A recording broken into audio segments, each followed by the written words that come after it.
So this is geared towards the younger audience.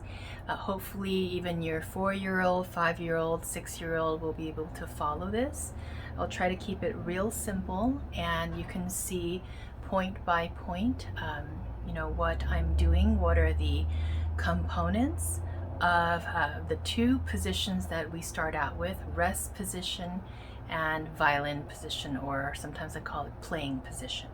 So I will start out in rest position, and that is with your feet together and the violin under the right arm. And so this is the position in which we bow in.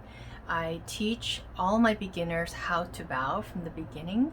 So once you are in rest position, you're going to bend from your waist and bend down like you're going to become an upside down L. So you're going to see that in the beginning here.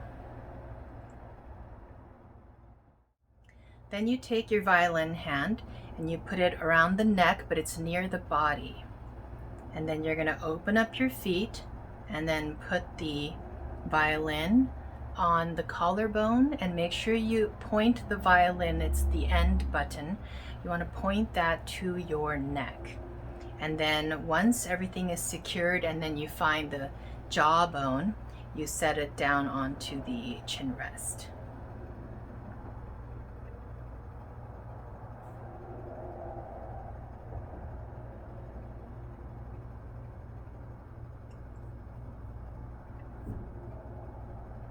Once the jawbone, the side of the jaw, is sitting on the chin rest, then the violin is more stable and you can go ahead and move your hand out to where the tapes are, if you have any tapes. Make sure your left wrist is straight, the one that's on the violin, and that there's a gap in between the wrist and the violin. You want to have a bit of space there. Sometimes I imagine there's a little rainbow there, or a marshmallow, or lots of fluffy marshmallows in between, and then you just want to hold it for a while. Try to hold it for at least 15 seconds if you're a beginner. If you're getting really good at it, you want to go longer, like 30 seconds, 45 seconds, or count to 60 seconds. And when it's time to be done, or when you start to feel the burn in your muscle, then you want to slide your hand back towards the violin and then grab the neck, get a good firm hold on it, and then lift your arm and just insert straight in. There's nothing complicated about that. You just take your violin and you just slip it in under the other arm. It's very, very simple. Then you bring your feet together, and then you're all done.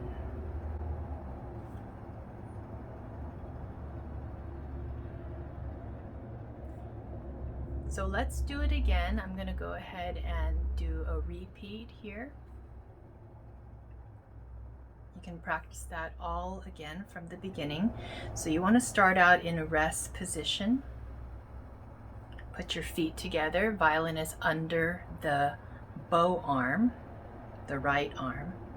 And then you can go ahead and take a bow. Bend from your waist. Go down for and hold for a second and come back up. Then you take your violin hand and you hold the neck securely. Bring it up. Open your feet. Make sure your violin sits on top of your shoulder, and then your jaw, the side of your jawbone, it sits down on the chin rest.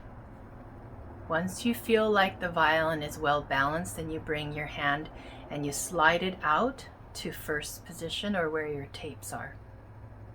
Make sure your left wrist is straight.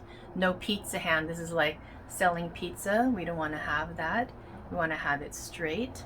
And also you want to have some space in there. When you're all done, bring your hand, slide it back towards the violin, hold the neck really carefully.